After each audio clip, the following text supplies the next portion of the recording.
All right, we're back. This is part 17 of how to build a neck through bass. Today we're going to be putting the frets in this neck. Excuse me. All right. Up until this point, we have prepped the fingerboard. The fret slots are sawn to the proper depth. The radius is trued up. Everything's nice and level. The compound radius is happening. These slots are ready to receive the frets. I'm going to dig just a little bit of dust out of the very edges. Depending on how dusty or not dusty your environment is in your shop, will determine how much of that you need to be aware of. I want these slots clean.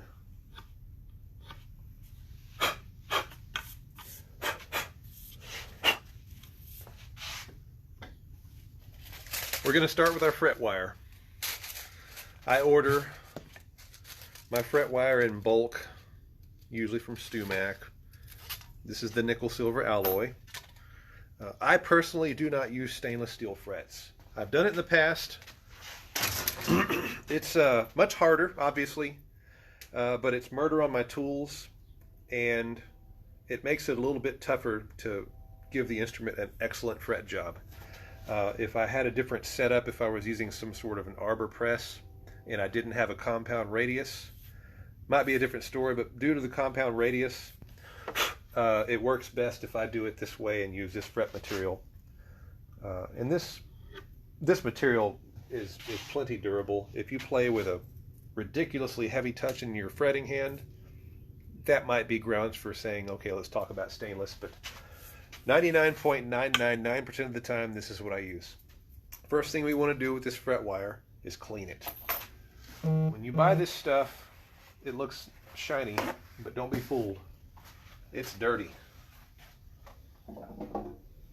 Take some denatured alcohol. Any cleaning solvent. You can use acetone, paint thinner, denatured alcohol, anything like that. And we're just going to wipe. See that? Lots of black gook coming off that fret wire. That is the wrong kind of funk. You don't want that in your bass. You'll get it nice and clean. The reason that I clean it this way, and the reason we don't want that in there, is we're going to put some super glue in after these get hammered in. And I want that glue to really take hold, and it needs a clean surface to do that. If there's dust or oily residue, that could create a barrier between the actual fret material and the wood. And it could compromise the strength of that hold that it has.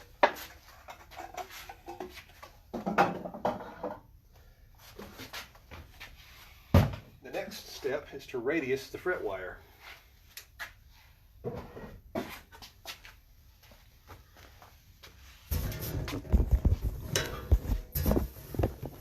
For that, I have this fun little fret bending machine right here. Dusty in here.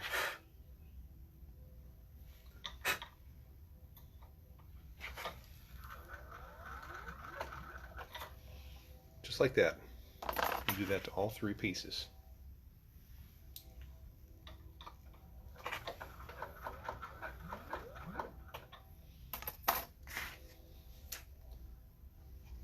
This is a very handy tool from StewMac. I've seen people make their own. It's worth its weight in gold. So if you're considering doing this, just buy it. If you have unlimited time on your hands and want to make one, research the thing, figure out how to make it, and then make it. But you can buy that and it will always work. And I have it dialed into the radius just exactly where I need it. Let's see, I may need to clean off a surface. I've been doing a lot of sanding in here, and my bench is just dirty.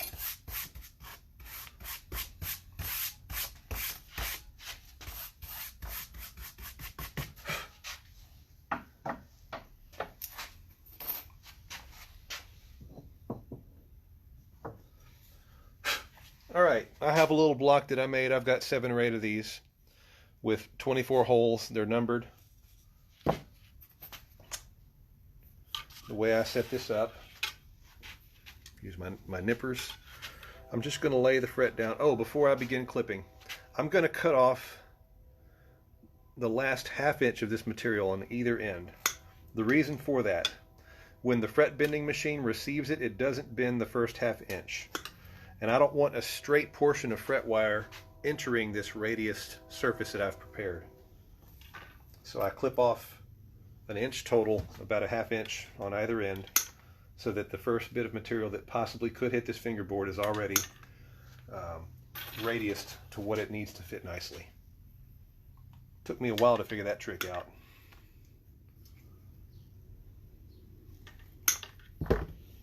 All right, now this is all ready to go. I'll take this and lay it down,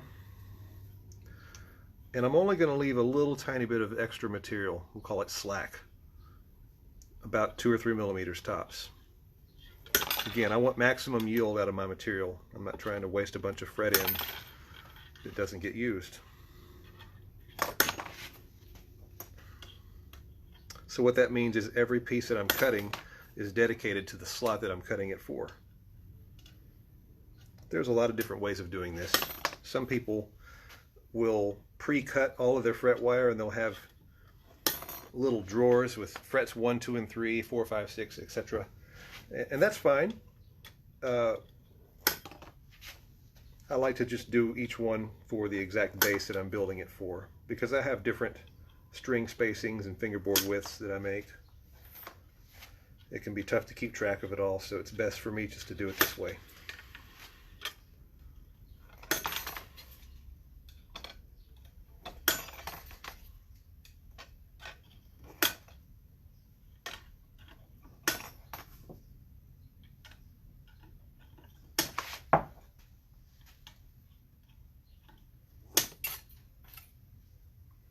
Not long enough, so we'll put that one aside.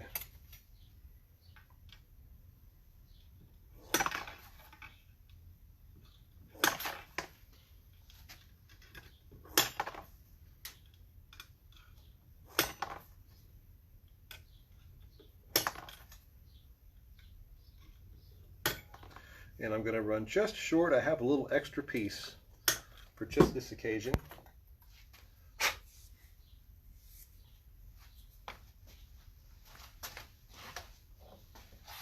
Be sure this is clean.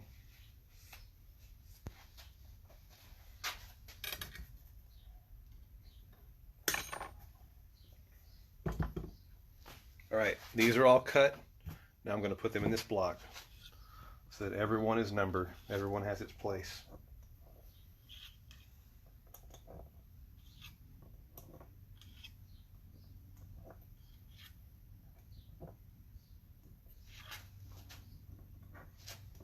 It's a little different when I'm building things in batches.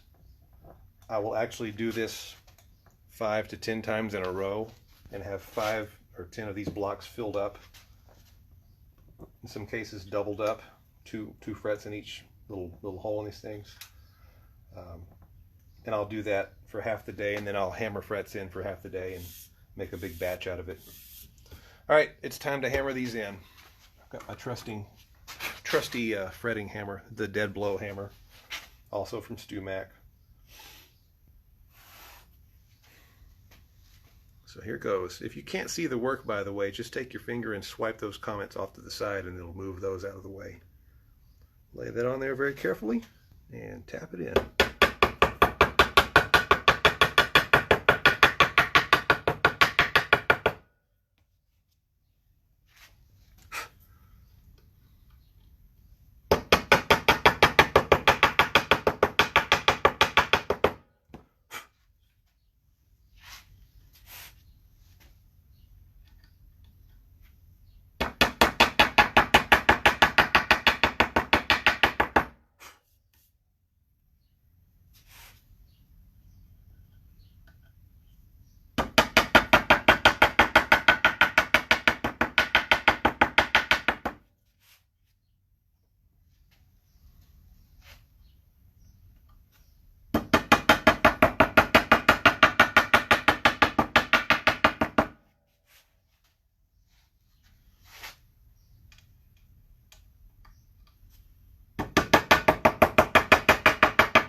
have it. Now when I look down this and I tilt it this way and that, I want this top surface to look very slick, almost like looking in a mirage. It needs to look like looking down glass. If you notice a lot of little bumps, speed bumps or stair steps I call it, something is not seated all the way down to the fingerboard. That means you have a problem somewhere. Somewhere in the equation, your frets are not being seated all the way down as far as they need to go. So that's something that I really pay close attention to when I'm hammering these in. If I notice anywhere I see the slightest, even beginning of a gap, just give them a little tap, and down they go. It's important to have something behind your neck, by the way, so if you see me doing that incorrectly, shame on me. All right, these all look really good. Well seated. They're hugging that radius of the fingerboard nice and tightly. The next step is to glue these in. We're going to take some water thin number 10. As you can see, this is reversed image. I'm going to get a fresh little tip. This is pretty gooped up.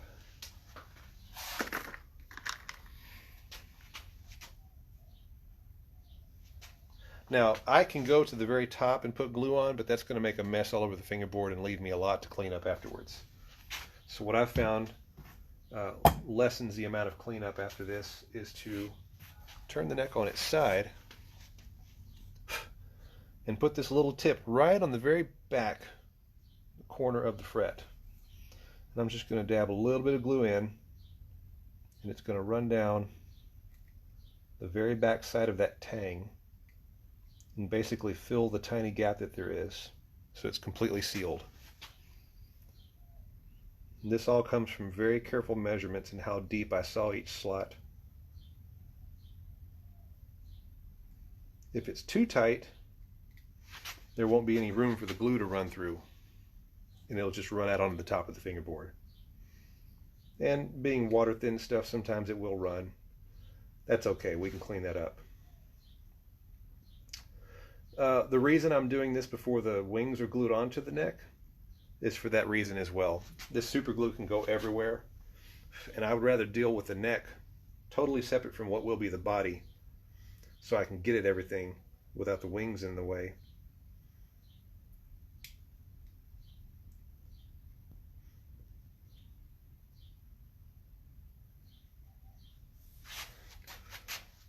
And I'm just watching to see if that glue runs all the way down. If it doesn't make it all the way to the other side, it's all right. I'm going to hit it from the other side as well. But we want to totally seal these frets in. Don't want them going anywhere. There are some companies that don't glue their frets in. And I've done a lot of repair work on different brands of guitars and basses alike, and I've had to do refrets on some. A lot of times they didn't necessarily even need a refret. They just needed to have each fret properly seated and glued and held in place, because a lot of the frets were popping up. You have to consider climate, temperature, and humidity changes and how that affects wood. If you simply hammer the frets in and you're relying on the tightness of that slot to hold the tang in place, well, as soon as that wood dries a little bit and shrinks a little bit, that slot that you sawed can expand and break loose its hold that it has in the tang, and then you have a loose fret. If you glue them, though, that's far less likely to happen. So this is simply peace of mind for me.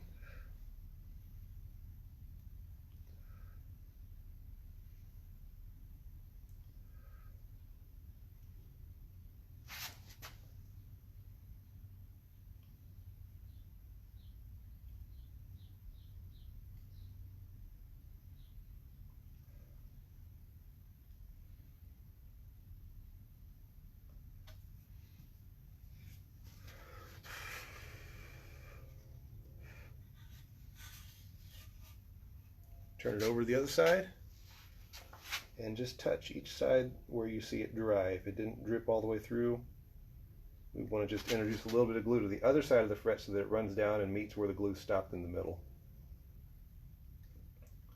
You can see here it ran down the back of the neck. That's okay. This is why I do all of this before sanding.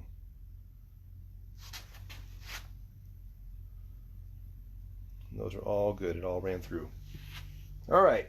So yeah, a little bit of runoff, that's fine. You really do want to avoid that happening here where the wings are going to get glued on.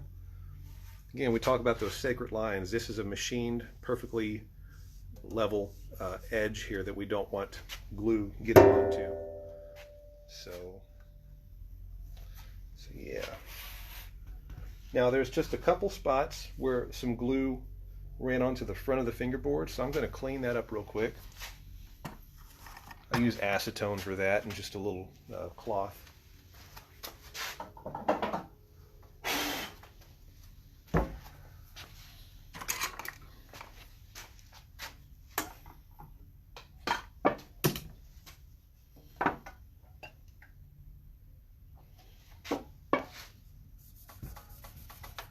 And this is just cleaning off that initial leftover glue residue that settled on either side of the fret. You can do this now, you can do it later. I'd say it's easier to do it now. After that glue sits for a while, it tends to cure up a little bit harder and becomes a little bit more resistant to cleaning up. And then you have to get out a razor blade and scrape it off. Then you risk scraping the fingerboard and it's just a big mess. So it's better to do it now.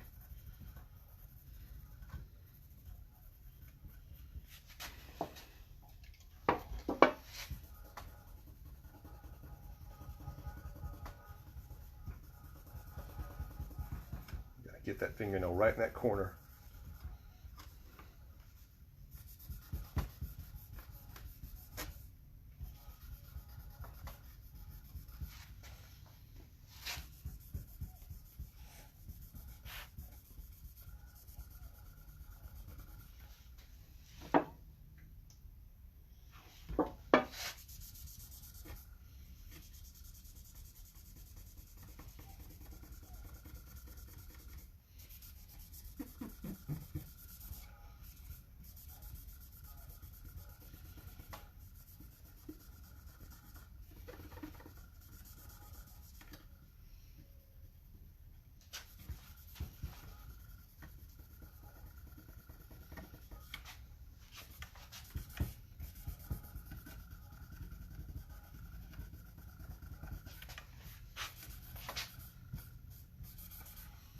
A word of caution, if you're clumsy, and you know you are if you are, I'm not calling anybody out, let's just acknowledge that some people are more clumsy than others. I can be clumsy at times. If you know yourself well enough to know that you tend to be on the clumsy side, you might consider trimming these sharp, jagged fret ends off before you do this step. It doesn't take but one slip and you're bleeding.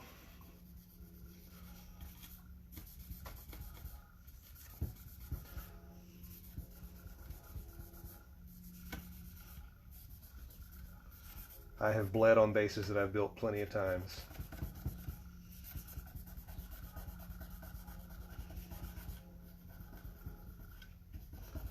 But yeah, these fret ends are jagged sharp.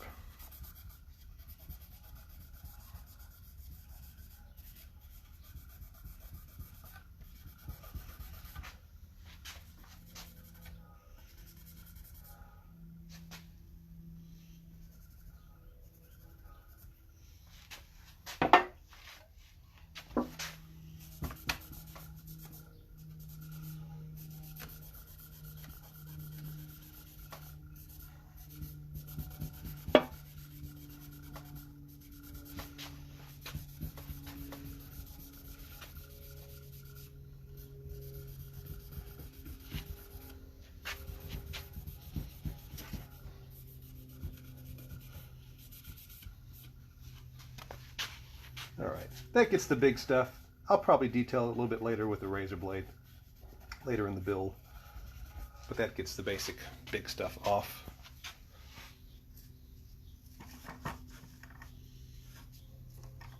All right.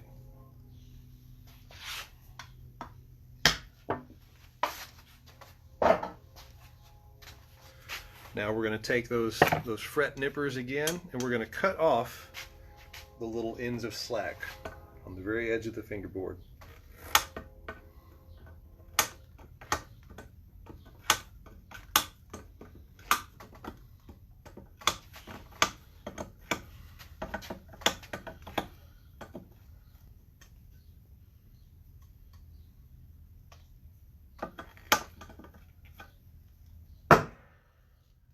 That piece is getting stuck in there.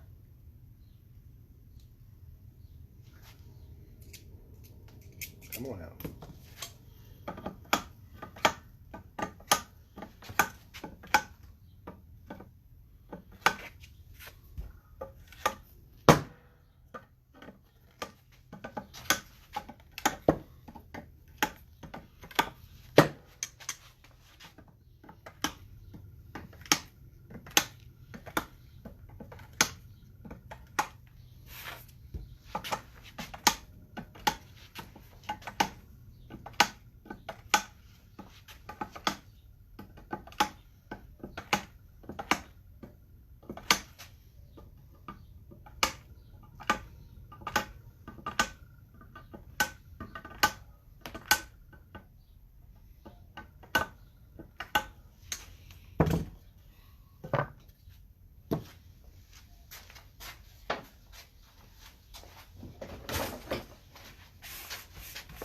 You want to get these off the bench surface.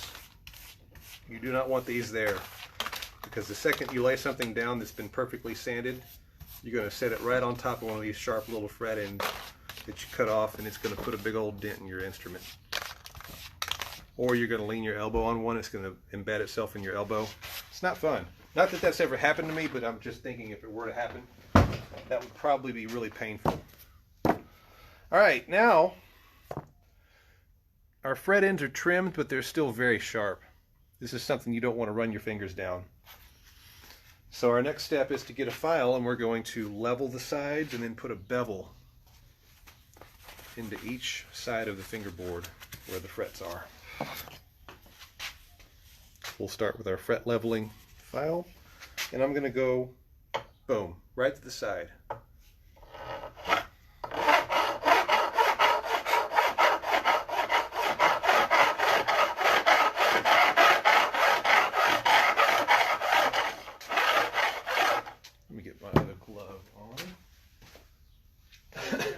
When you do this, you're making tiny metal splinters that go everywhere, and you don't want those in your fingertips.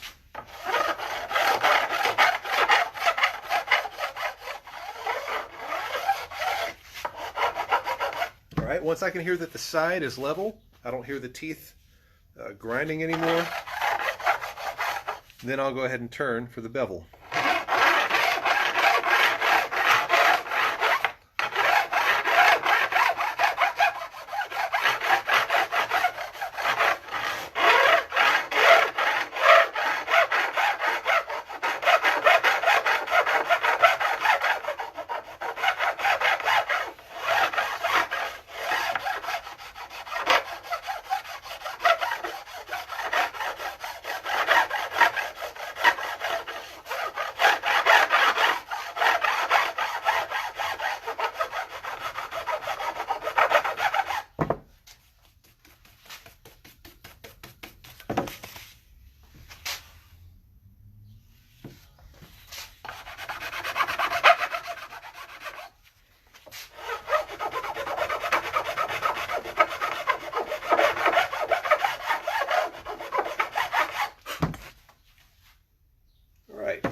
Once we have that generally straight and everything's looking good, then we're going to take a level beam to it. A leveling beam, that is.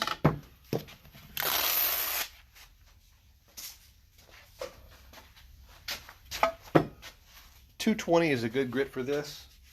It's aggressive enough that it gets the work done, but it doesn't take too much off too fast. So there's an element of control. And again, keep in mind, I'm doing this pre-sanding. So if I slip and ding the headstock, that's okay, because I'm going to be able to sand that right out.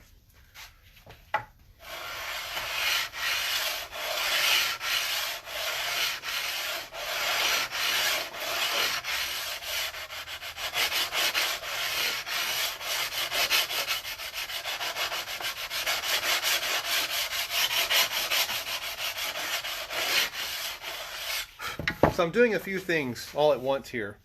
I'm smoothing this side corner surface. I'm maintaining a very straight line from point A to point B. And I'm also giving the edge corner of this fingerboard a nice rounded feel. My motto is nothing should be sharp anywhere your fingers go. It should not hurt. You don't want sharp, jagged surfaces on an instrument.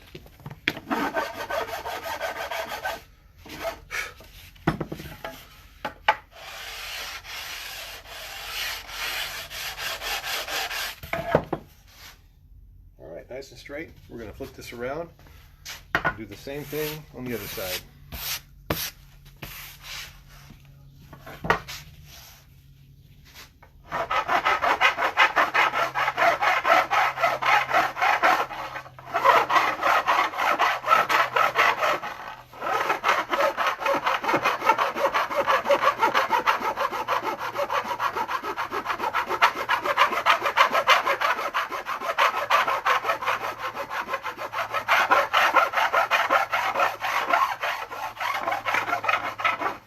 The bevel.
Early on, I didn't do this stage. I didn't use the leveling beam, and what I noticed was a few builds had a little bit of a swerve to the sideline of the fingerboard, and that makes it really difficult when you're trying to sight down your neck to set the thing up.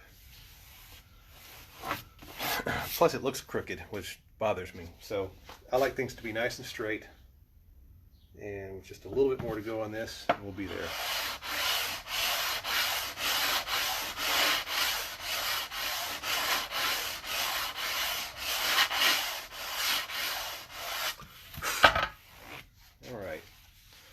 So now we have, let me flip this around.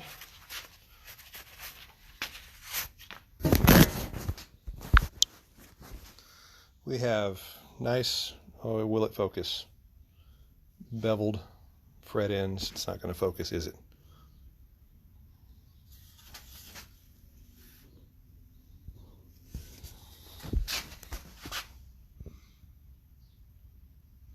Still looks a little crude at this point, but we have the basic groundwork laid for what we want in our fret job.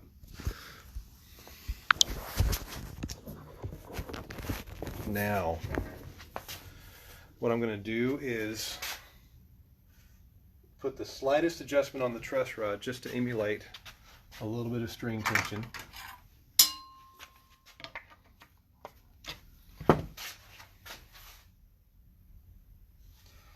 And I'm going to cradle the back of the neck with this.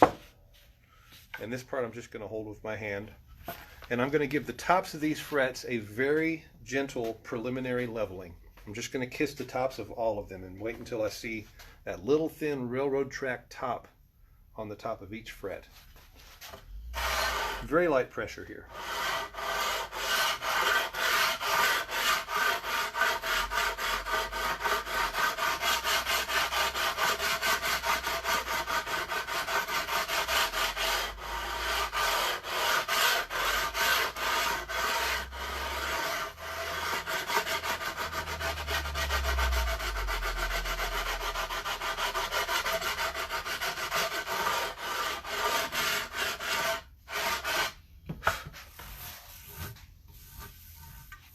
All right, there we have it.